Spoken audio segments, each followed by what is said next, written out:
it was easier for me to say to him, you're doing this because of this, because it gave me an answer and the closure that I wanted. And what I was actually doing was damaging myself more, because then in 2 days' time, he would do something else and I'd be right back at square one saying, why are you doing that? And then he would say, I don't know. I'm just feeling like this at the moment. And I'd say, the reason why you're feeling like this is because of da da da da da.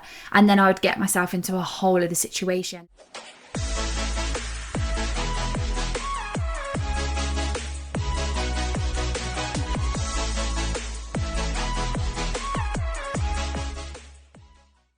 Hello guys, and welcome back to another episode of Coming Up for Air with myself, Lou. I hope we're all okay. We are back on YouTube this week. I'm sorry for the 2 weeks that I haven't been on YouTube. I hope you can see what I've done to my YouTube videos and how they've changed. I wanted to basically implement a big fat change on my YouTube videos, and I think I've been able to do that. I have been learning as this has been going on, and I've kind of like learned so much with recording and the audio, and now I've learned a lot with like the recording and the visual as well. So like it's just an ongoing thing, and I get messages quite a lot from people reaching out and saying like, hey, can I help you with this, can I help you with that? And I've had like certain conversations with people saying like, you could really improve on doing this, or you could really improve in doing that. Primarily I want to make sure that I'm doing this on my own and not having help.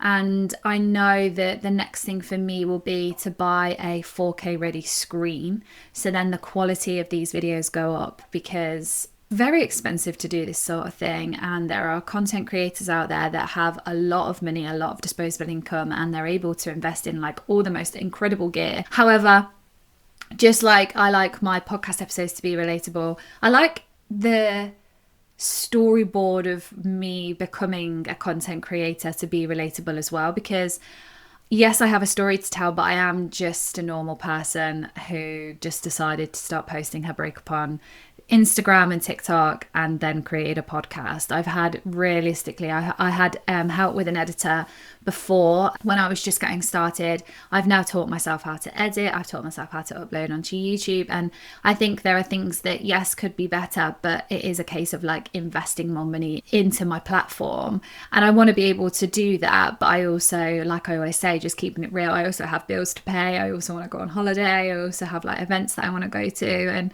you know, you have to be careful when you work like for yourself as well. You have to make sure that there is a good balance with you, not just, you know, buying loads of stuff to begin with, not really knowing how things land. I didn't know how my YouTube was going to land. I didn't know how my audio podcast was going to land. There's now well over 5,500 of you listening, and there's a good 200, I'd say, on YouTube. And I'm really proud of that, but I want to be able to document this journey one day as well, and say, if it is something that you want to do, you can do it as well. Because I think people think it's really hard. It's not hard, it's just time consuming. Obviously, it's only been recently that I've been able to put all my time into this. I had a full-time job for 2 years, was going through a breakup, house move, everything. And I know I had a bit of a podcast holiday the other week, but I think I've only ever done that twice. And so a lot goes into it, but I do believe that everybody can do it. And people saying that Instagram and TikTok are like saturated now and that there's no space for any other content creators to flourish, I just don't believe, because I had a goal in mind for half the year. If you're not new here, you've probably heard me say that I'm very goal driven. I had a goal in mind for the end of July. I had a goal in mind for the end of April, to be fair. And the whole of this year has been a rebuild year. People are like, what are you even on about? Like a rebuild year? But this year has been a year for me to rebuild. In the space of 3 years, I lost my relationship, my house, and my job.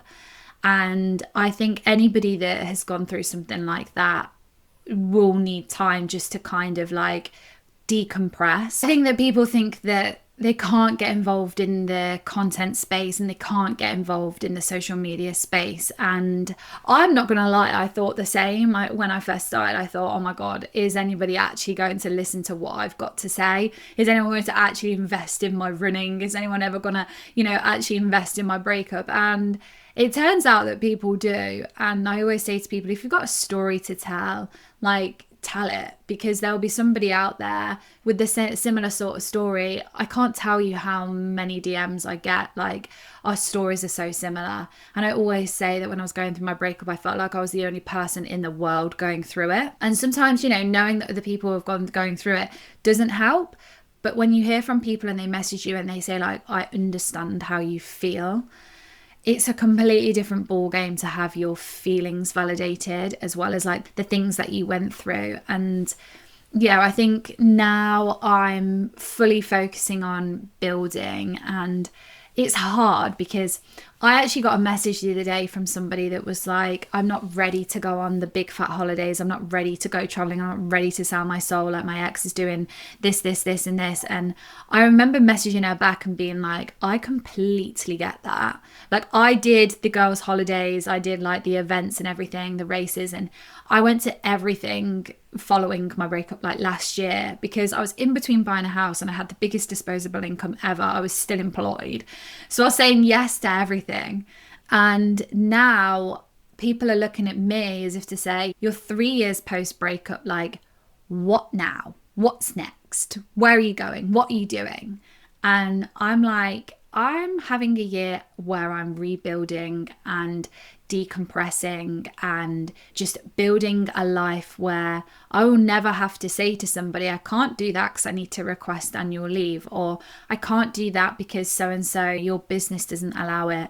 I am not building a life like that. I do not want, shockingly, the stability of staying in the UK and being employed. I don't want that.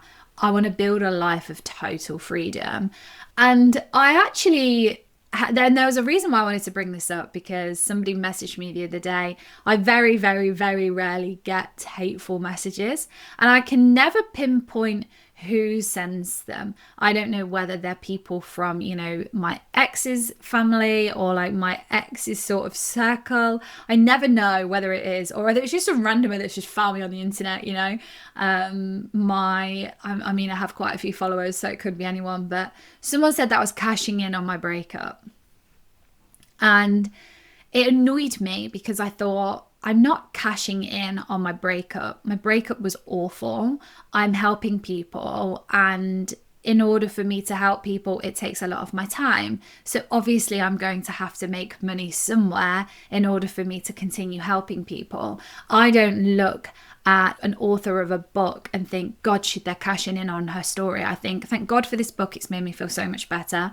And that's how I feel about what I do. And I know that a lot of people would be quick to judge, like, oh, she's still talking about her breakup. But I cannot tell you how many new messages and how many new connections I make on a daily basis just because somebody new on the internet has found me. If you can imagine, I mean, I've never Googled it, but the amount of people that sit online and sit on the internet, and the amount of people that have relationships and then those relationships break up.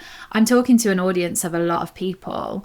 And just the other day, I celebrated with my sisters that my reach on Instagram had reached 1.6 million people, which to me is absolutely insane. But out of those 1.6 million people, I'm helping, say, even if I'm helping like 4, I'm helping 4 of those people, because I think a lot of the stuff that I do, and I hope that it comes across this way, comes from my heart. And I want to be able to help people. And I always say, I know that therapy isn't accessible for everybody. And I share a lot of what my therapist says to me in my sessions. And I share a lot of that online. And I think sometimes I do, and I feel like, and I shouldn't have to feel like, I do have to explain myself and explain my reasonings as to why I'm then going to sell masterclasses, why I have a subscription on my Patreon, because in order for me to help people, I have also got bills to pay. So I am a big advocate for not just advertising any brand online and doing paid partnerships. I know a lot of content creators make a lot of money from paid partnerships, and I pride myself on choosing the brands that I know that I already use in order to on my Instagram, and so I don't just advertise some random brand that you've never heard of. And there are things that I have thought about going forward in how to utilize my social media in a way that will create this life that I've always wanted. And it's funny because when I was in a relationship, I used to always say to my ex, like, I don't want to be in a job where I'm tied to the UK. I don't want you to be tied to the UK. But, you know, his business was so successful. It was a little bit difficult, but like, he was always on the phone. His phone was always ringing, texting. He was a very good manager, a very good boss.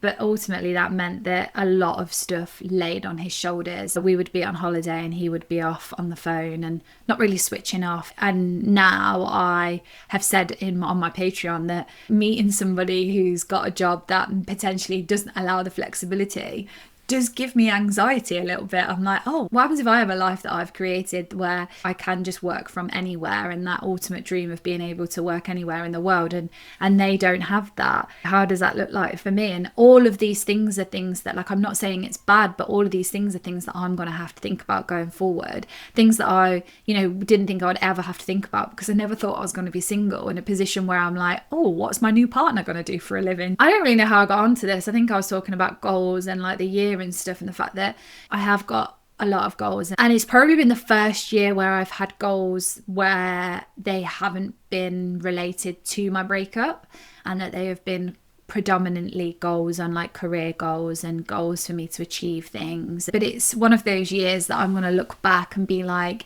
thank God for 2022, because my breakup, I was being protected from somebody that, should have probably left my life a long time ago.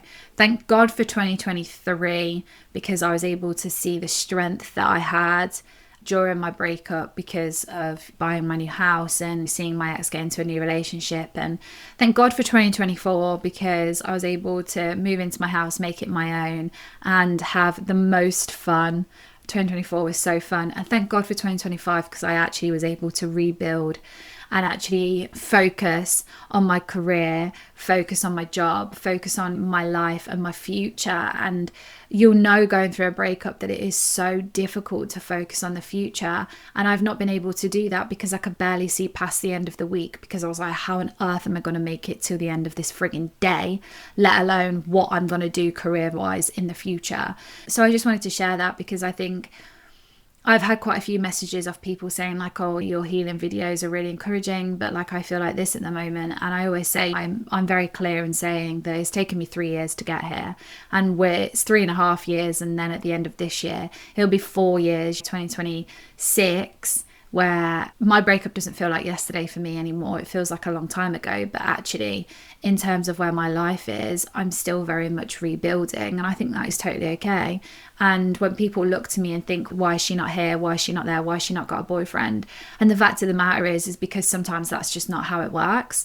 And a lot of people will project what they did onto you. And I feel like that is really unfair as well. And so I'm here to just remind you that if you feel like you are still rebuilding 3, 4, 5 years post breakup, and you are finding it very frustrating like I do when people question why you're not doing this, or why have you not found somebody, why are you not going on all the holidays, why have you not bought a house with somebody, it's been 3 years, it's been 4 years, and your life does not affect them whatsoever, and their opinions are just their own insecurities. Please never forget that. If someone says something negative about your life or goes, oh, like I wouldn't do that, that's their own insecurities. And I know that I've spoken about this before. I used to do it quite a lot when people would split up with their boyfriend or be seeing someone and then split up, and I was in a relationship. I'd be like, oh my God, like what are you doing? And now I can see myself and how that must have felt being on the receiving end of that, of me being quite judgmental, just projecting my own insecurities onto somebody that like, I didn't want to be single. So like, oh, that sounds horrible. Well, that was just me and my own insecurities. And a lot of people will do that. And a lot of people say to me like, oh, your ex is doing this with his new girlfriend. Like, what are you up to? And yes, that's comparison, but also that's somebody stood there saying, oh my God, I would absolutely hate to be in your position where your ex is off gallivanting around the world with somebody and you're just at home. And they would obviously hate that. And I don't. And I just think well, yeah, because we're on two separate paths now, and it ultimately comes down to the fact that you used to be one whole team and now you're not. You're two completely different separate people. And that is what is the most infuriating thing about a breakup. You'll constantly be compared to your ex. You cannot get away from it. It's so annoying. But it's just one of those things when you go through a breakup, and the more you go through it and the more you become more confident in your life, the more, you know, you focus inward, you set your goals, you know that this year is not going to be anything about your career. You know, you just need to keep your head above water. You know that the next year you're probably going to have to start searching for a house somewhere to live. So you know that you're probably going to have another year of where you can't focus on being in competition with your ex because you're too busy actually focusing on yourself and what you're going to do and how you're going to rebuild your life. And that is the most important thing. I thought I'd just give you a little bit of a pep talk. You could say it's come from a few comments that I've had from a few people in the last couple of weeks, but at the end of the day, I want you to get to the point where I am. I want you to get to the point where you can securely turn around to say to somebody, I'm not in competition with my ex. I don't need to know what my ex is doing because I'm not in competition with them. Who? Ultimately, we want to get you to who? Who are you talking about?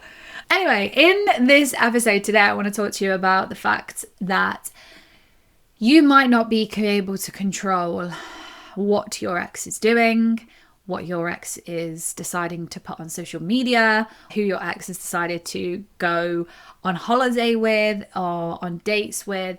You might not be able to control the fact that your ex isn't talking to you. However, you can control how you react.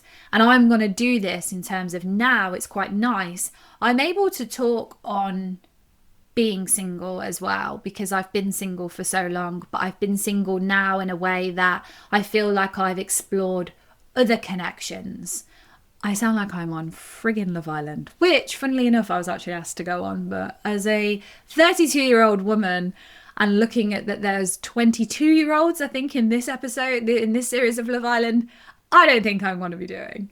But I have explored other connections with people. Yes, this can be relatable to a breakup, but I think it can be relatable to like seeing someone's situationships and everything in between. So I think as I go on, my mum said to me the other day, what are you talking about on your podcast this week? And I'd tell her and she'd say, God, do people listen? And I'm like, yeah, people listen. And she's like, do you think you'll ever run out of things to talk about? And I'm like, no, because as my life evolves, I am like a storyteller and I have story time. And yes, I jump back and I can go back to like where I was post breakup in limbo, talking about the next person that comes along or like the way that your ex reacted to certain things. And yes, I can talk about all of that, but equally I can also talk about my life going forward and how I've handled certain situations and stuff. And I genuinely don't think I'll ever run out of things to talk about because going through a breakup and then finding your feet when you're single, who knows, I could actually also probably talk to you one day maybe about getting into a new relationship. And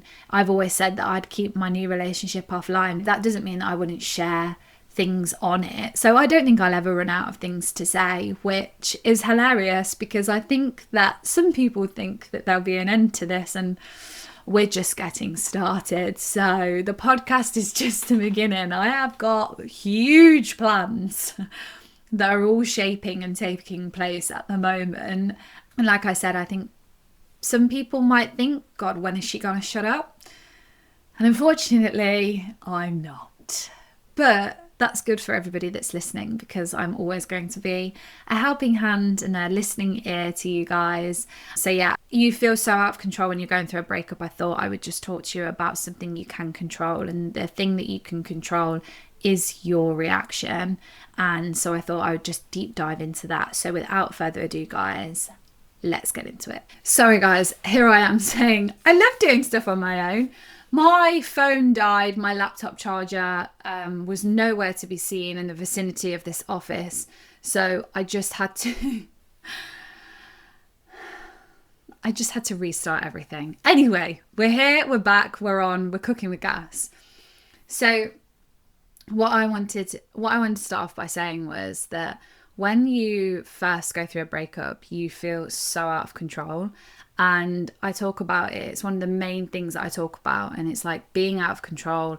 You can't control what somebody else is feeling. You can't control how they react. You can't control, what they're going to say.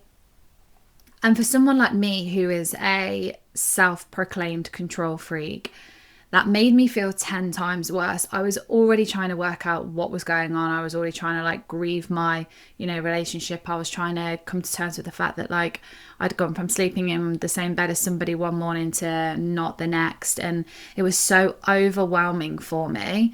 I was then trying to tell my ex how he felt and why he felt it. And as always, I will always caveat this. I haven't got firm, solid evidence that there was something going on between my ex and his new girlfriend. Like, I haven't got firm evidence. And what I mean by that is they've never admitted it. I have got, pictures, screenshots, things like that I would say would speculate towards that. More and more, and this is through by going through therapy and stuff, I've felt more confident to be able to say that the reason why he felt like he felt was because he had started an emotional affair with somebody else.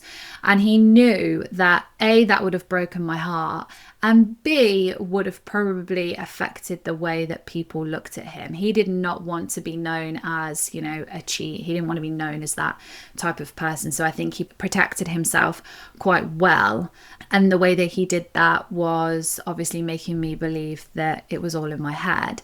And I got quite upset on my Patreon last week when I was talking about a video that I found of myself. And I'm saying on the video some quite horrible things. It was like a true sort of video of me being gaslit.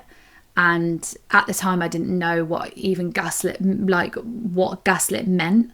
I didn't know the terms. Those were big, heavy terms that I didn't realise. And now looking back, I watched that video. And I mean, I say I watch it, I can't watch it because of the stuff that I'm saying in it. And I'm saying that like I'm being insane. And then literally within weeks of me recording that video, something else happened that was to do with him and his new girlfriend. And I wasn't insane. I wasn't crazy. I was just made out to be insane and crazy. And it was hard because I couldn't control the narrative. And because I couldn't control the narrative and I couldn't control the fact that he wasn't giving me a good enough reason for what I thought was to be walking away from such a lot, I ended up telling him the reason why he was reacting in a certain way. I was saying, you're reacting like this because you feel like this and it's because of this. And I mean, I went right back to like his childhood and his family life, and I was trying to like pinpoint things and find things as to why he was reacting in a certain way. And the truth is,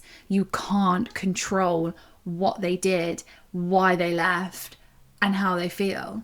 You just can't. It's completely out of your control. And the only thing you can control is the way that you respond. And that choice and the choice that you make like every single day will determine how much you protect yourself, how much, you heal, and the rate that you heal. I broke my own heart continually through my breakup because I was trying to find out why someone was feeling like they were.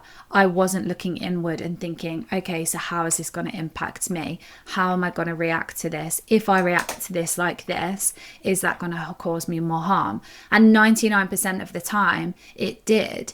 And 99% of the time I flipped and I got angry and I got upset and I shouted and I was like calling him and ringing him down and yelling down the phone and saying like, this is unfair. You need to tell me how you're feeling. You're feeling like this because you're an avoidant. You're feeling like this because you've got somebody else. You're feeling like this because of X, Y, and Z. You can't talk to me about your feelings. When realistically, I should have been picking up the phone saying, I'm not talking to you because you can't tell me how you're feeling. Therefore, I'm completely okay with how I feel. I'm upset. I'm brokenhearted, I'm angry, I'm grieving. I'm going to deal with that until you can come to me and you can talk to me about how you're feeling. And if you're not going to do that, I cannot control that. And it is so hard. And I'm not saying any of this is easy. The reason why I didn't do it is because it wasn't easy. It was easier for me to say to him, you're doing this because of this, because it gave me an answer and the closure that I wanted. And what I was actually doing was damaging myself more, because then in 2 days' time, he would do something else and I'd be right back at square one saying, why are you doing that? And then he would say, I don't know. I'm just feeling like this at the moment. And I'd say, the reason why you're feeling like this is because of da da da da da.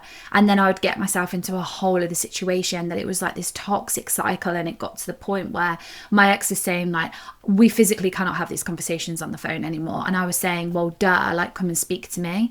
And he was refusing to do that as well, because he could see how much pain I was in, and he could see the frustration, and he knew that he couldn't do anything about it because he knew that he couldn't talk about his feelings. And I'll always say, I try and make this thing fair. He might have gone to therapy now, he might have spoken about his feelings, he might have sorted everything out. I hope that he has, but I don't know that. But at the time, he wasn't willing to do any of that, and I was just surviving for about a year after my breakup. Literally just surviving. I was holding on and fighting for my whole life.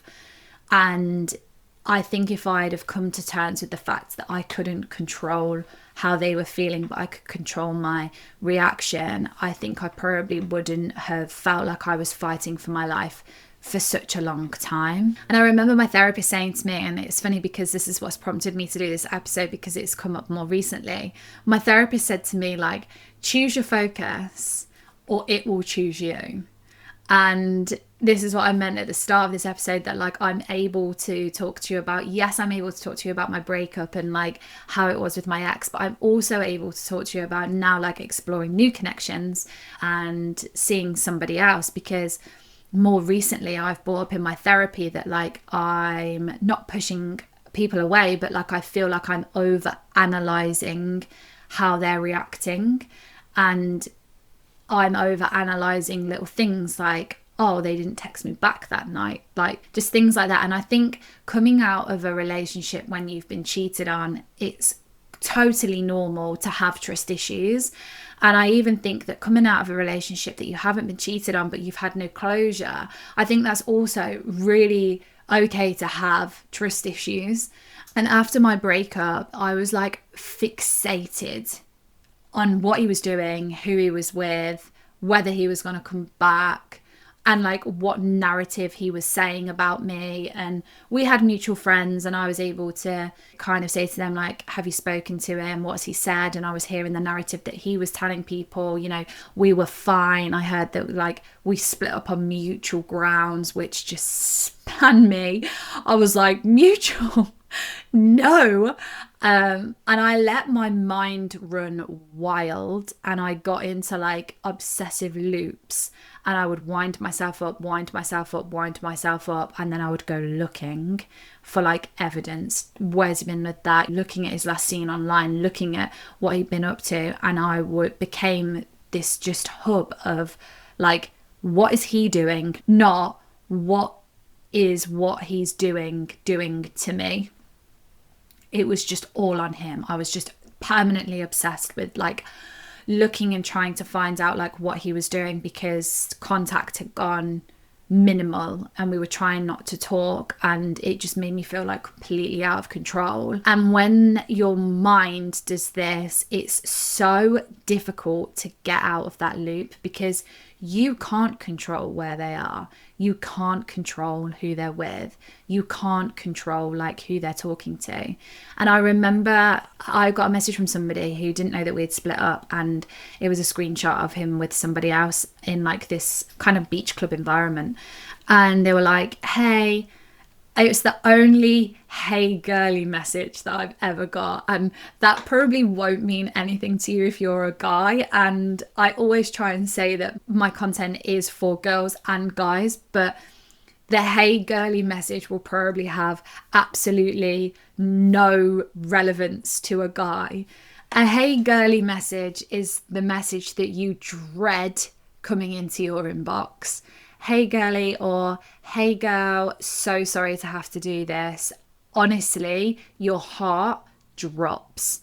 And I swore that I would never be a hey girly girl. And what I mean by that is I would just, if I was ever in a situation where I was seeing a guy, or like they didn't say they were in a relationship or whatever, I would just ring the girl. And I would never send a hey girly message, because me and my best friend Isabel, we have like this thing, and we'll be telling each other stories, or like, you know, catching up, and she'll be like, oh my God, did you hear that so and so got a hey girly message? And it's like, no girl wants a hey girly message, trust me, they are the worst. Anyway, I had a hey girly message and it came up in my inbox, and it was from a girl. It was so random. It was from a girl that knew me through one of my best friends who was a dancer, and she had seen, I don't know why, she must have seen me, or she must have recognised him. I don't know, but I got a hey girly message. And I remember getting it and my head just blowing up. We hadn't been split up that long. And he wasn't doing anything bad in the photo. I think he just had his arm around a girl. But this girl was like, hey, I think this is your boyfriend. I'm a girl's girl. Like, I wouldn't want you to not know that this was going on. So I just went back to her and said that we'd split up. But he came back, and I sent it to him, and I said, this isn't fair that I'm getting these messages. Like, I'm fighting for my life. Like, can you not just be respectful and not do things like this? And he messaged me back saying, along the lines of like, it's ridiculous that you're being sent stuff like this. I think he felt bad, but then he was like, we're not together anymore. And I remember thinking, we are not together anymore. And it was just horrible to deal with, because it was like, hold on a second, no, we're not together anymore. But like, in my head, I wasn't single, but I genuinely had no control over what he was doing. He wanted to go out to wherever he was, and he wanted to behave like that. I should have just taken a step back and been like, okay, you behave like that, and I'm just going to behave like this. Like, you can do that. And if you think that behaving like that after such a short time of being split up is okay, then fine. And this is what you have to remember. You might think that's disrespectful, and you might think that that is like, oh my God, this is horrendous and I'd never do that. But you are not them. They are not you. And actually, they'd probably show you their true colours. And it was hard for me to swallow. And like I said, and I'll own up, I didn't swallow it. I kicked off. But the reason why I sit and do these things is to sort of like make you think about how you're reacting, make you think about not learning from my mistakes, but maybe if you can do something a little bit different. And it's hard because I had like things being sent to me. And so I was having to deal with the stuff that was being sent to me. And so if you are sat in that obsessive loop of like, what are they doing, who they're texting, why they're not texting back, and this is what I mean, like, you can actually apply this to a situation where you're maybe just started texting somebody or seeing somebody.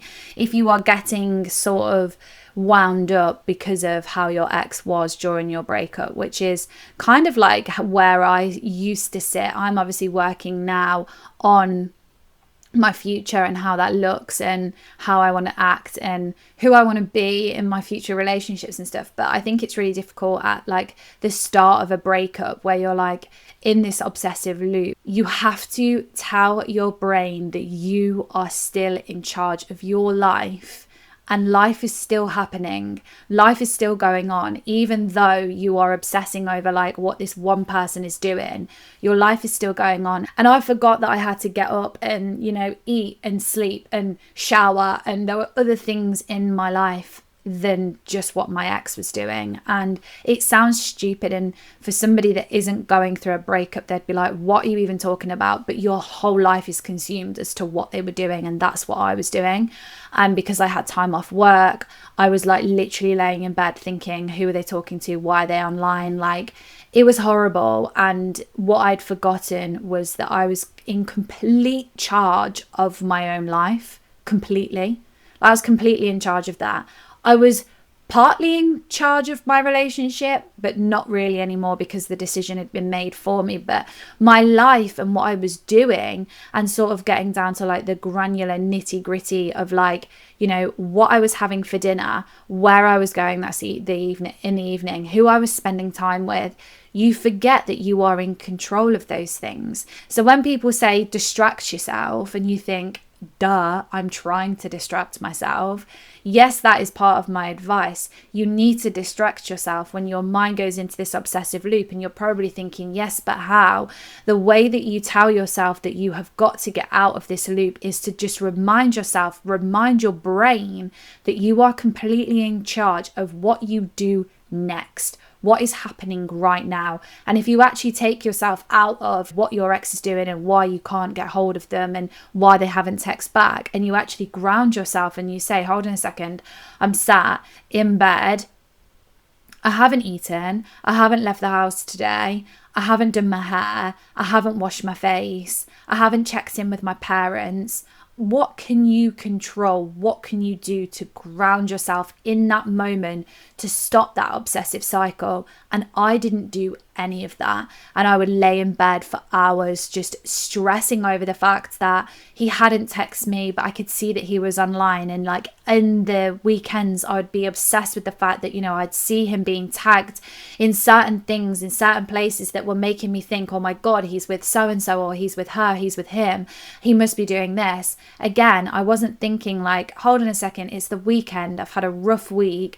I should just count from 10 to 1 and think of the things that I could be doing and the things that I could be controlling to get myself out of that obsessive loop. That is not to say that you are pretending you don't care. You're not pretending that it isn't happening, but it's teaching your brain at the same time as everything that is going on in your breakup that your life is still progressing, your life is still happening, and you are still in charge of it. And it is so friggin' hard. I am not saying that this is easy, but I wish there was somebody saying to me every single time I lost control and was spiraling out of control that, you know, hold on a second, Lou, ground yourself.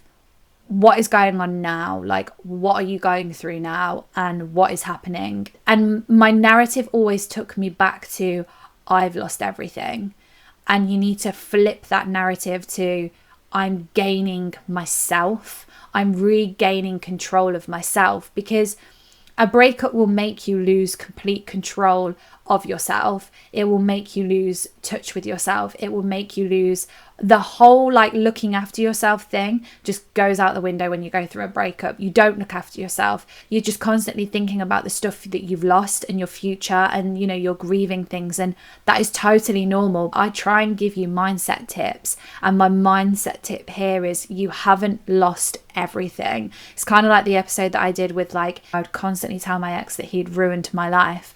If I was just to knock on the front door whilst that argument was taking place as the person that I am now, and just said to her, by the way, you're saying that he's ruined your life. He doesn't. Your life isn't ruined.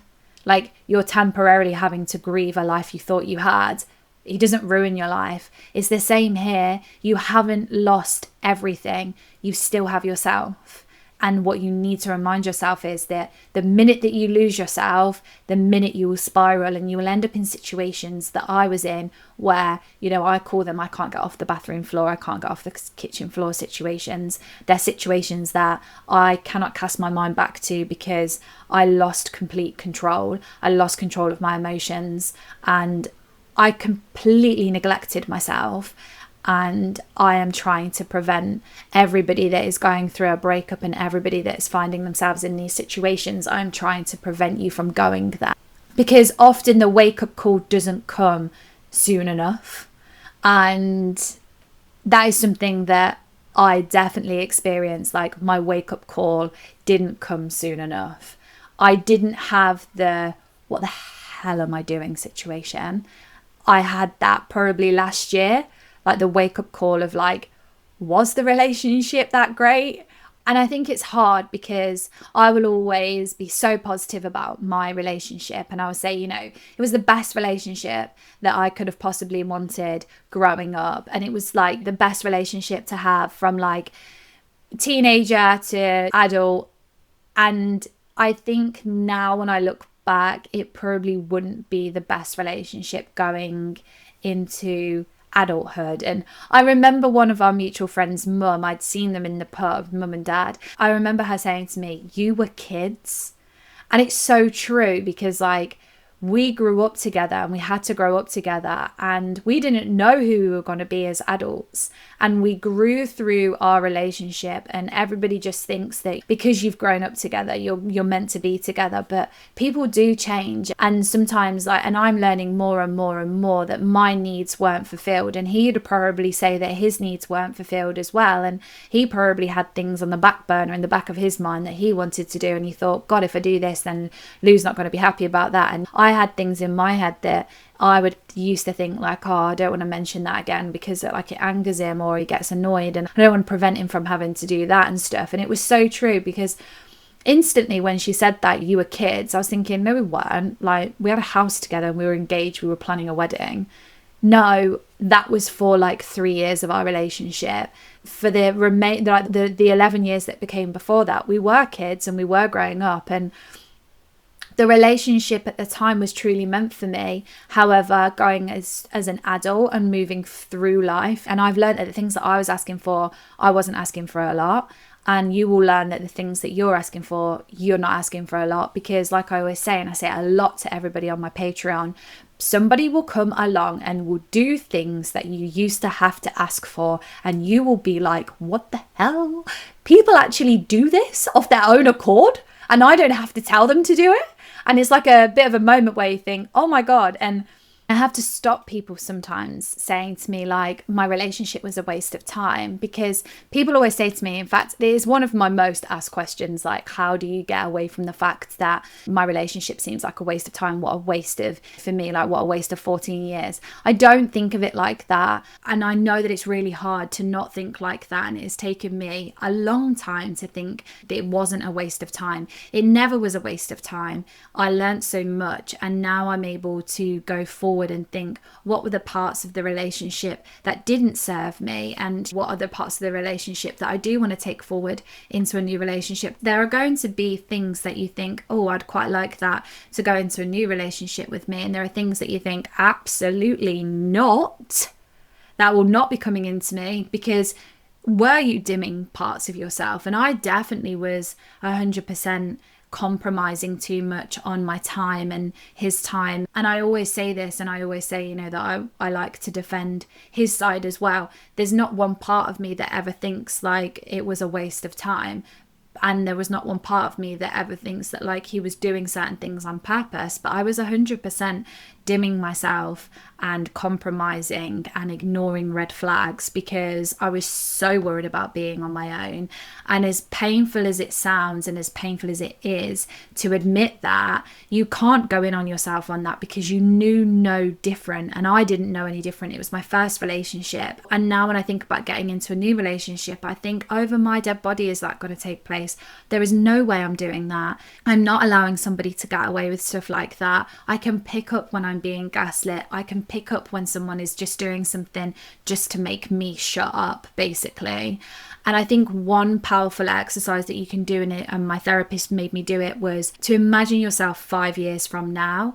And if you're listening to this podcast today, know that, say, on today, the 25th of August, 2025, I listened to a podcast where Lou told me to make sure that I'm controlling everything that I can control, and I'm not losing myself by obsessing about what somebody else is doing.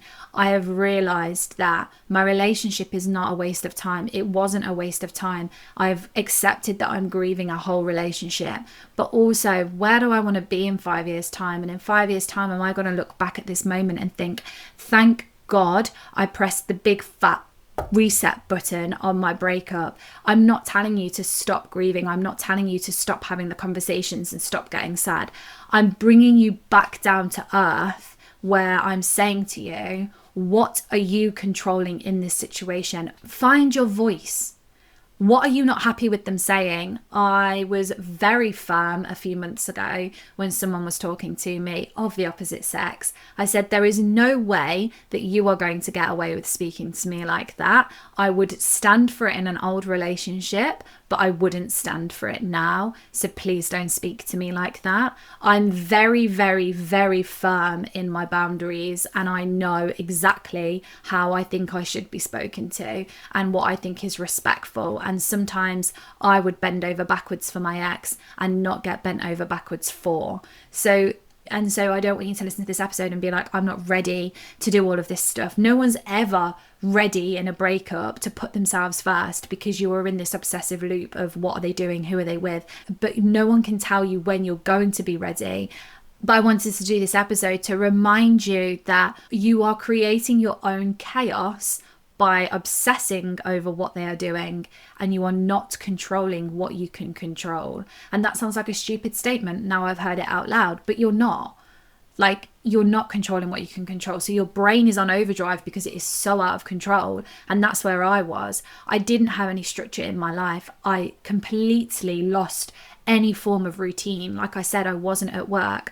I didn't think, right, this morning I'm going to get up and I'm just going to go for a 10-minute walk. You don't have to be cracking 10,000 steps a day. You don't have to be, going to Pilates class 3 times a week. You don't have to be doing all of that. You have to be able to control what you want to control. And at the minute, unfortunately, the only thing you can control is how your day looks, who you speak to, who you connect with. You might not even be able to control your emotions, but you can try by grounding yourself, taking a deep breath before you respond to that message, taking a deep breath before you respond to maybe something that they've said. Recognize your triggers. If you are finding yourself looking at posts from social media from years ago, turn off the memory feature, block them. Mute them if you can't block them. If a certain song is on a playlist, it comes on. Like, I had my aisle song, and I'd picked it out and I knew exactly what I wanted to walk down the aisle to. He probably won't ever know this. I don't think I ever told him, because I didn't want him to ask, because I was useless at keeping secrets. So I never told him what the song that I wanted to walk down the aisle to. And I don't think I will walk down the aisle to somebody else, but I'm unsure how I'm going to feel. So I would never want to share it with somebody, just in case actually it applied more to maybe my new husband. Do you know what I mean? I really liked the song, but I took it off all my playlists.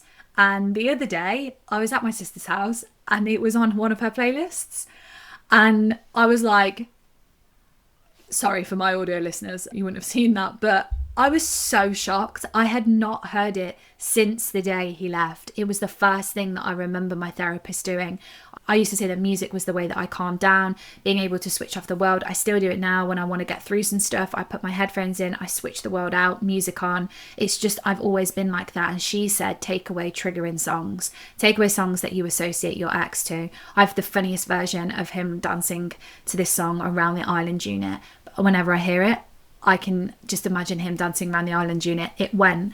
Know your triggers, preempt it, control the environment that you are creating. Because if an Adele song comes on and it reminds you of, I don't know, your first dance, you haven't controlled that. You're going to spiral. You're going to sit there. You're going to think, oh my God, this is our first dance song. And now, he's left me, she's left me, and I'm in this mess. And what you don't do when you're going through a breakup is think logically. And so I'm teaching you how to think logically, be in control of these things, plan your response. That's what we need to do here. And it sounds militant, but I wish that I had somebody telling me to do all this stuff, because I would have reacted to my breakup so much differently. And this is how I react now going forward in new situations. I am totally on it with stuff like that, because I've created the boundaries, and I know that if someone hasn't texted me back, that's on them, it's not on me. And that I just control what I can control. So what I'm having for dinner that evening, am I going out for a run or a walk tonight? Who am I going to text later on? I completely dissociate myself with the fact that somebody else has chosen not to text me back. And it's so hard, because you think, well, you should care. Yeah, you can care, but don't let it engulf you, because you can't control it. That's not something that you can't control. It's completely out of your control. And finally, I just wanted to end on this note, because I was actually talking to somebody the other day, and they laughed because we were talking about potentially me going on their podcast, which is like really exciting. And we were talking about what I wanted to cover and what I didn't want to cover. And they were saying that my content's quite sensitive and I have to be really careful about what I say, because the last thing I need is people coming for me. So it makes my life a little bit harder. And it's the same way as like people will come for me when I like post certain things online and stuff. Like I have to be really careful, but like pain can make you bitter and it can make you reactive and it can make you really stuck. But on the flip side, pain can also make you really self-loving, really resilient, really knowledgeable, and really wise.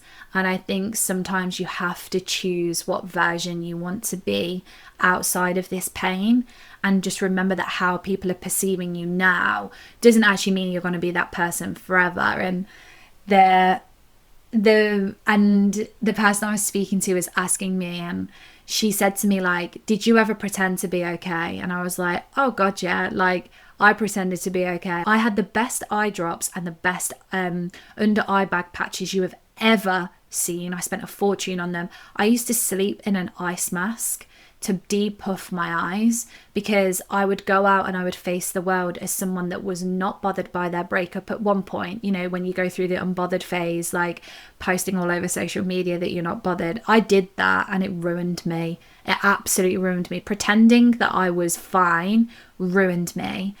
And she said to me when I had spoken to her about what I'd gone through, she went, you have gone through a lot. And I was like, yep. And I share certain things and I don't share certain things. But I'd opened up to her quite a lot just so I could be like completely transparent about what I would potentially say if they get me on as a guest speaker on this podcast. And she said to me, at what point did you think this is transforming me into a new person? And I said to her, I can't pinpoint a time where I thought this is going to turn me into a more powerful version of myself. But I remember this time that I was sat on my sofa with my mum and she said, your eyes look a little more brighter or glittery. I can't remember what she said, but she said something like, your eyes don't look as heavy today. And I was like, I feel a little bit better. And there was like over time moments where I thought, God, that didn't hurt. Like that didn't weigh heavy on me. And eventually you hear things about your ex and you think, oh, like that didn't hurt, which is actually really nice. And it's a nice place to be in and you do get there. But I remember sitting on my mum's sofa and I remember my mum saying, your eyes don't look as, you know, sad as they've been looking. They look a little bit brighter. And I remember saying, yeah, like as time's going on, I'm feeling a little bit lighter. It's not happening every day, but occasionally I check in with myself and think things don't feel as heavy as they have been feeling. And that was kind of happening to me.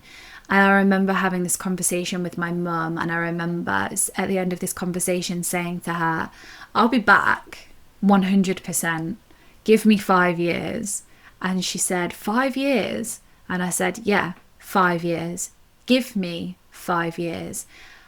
And I think that was the point of my breakup where time and healing didn't scare me. I didn't think, God, 5 years of my life wasted. Oh my God, no. Because in the first 3 years that I've experienced, like we're into year 3 now, I have learned so much about myself that I know I am creating such a secure foundation for my future. And people will argue 5 years is a long time. Yes, it is. But did they ever spend 5 years working on themselves and making sure that things weren't going to repeat themselves in the future?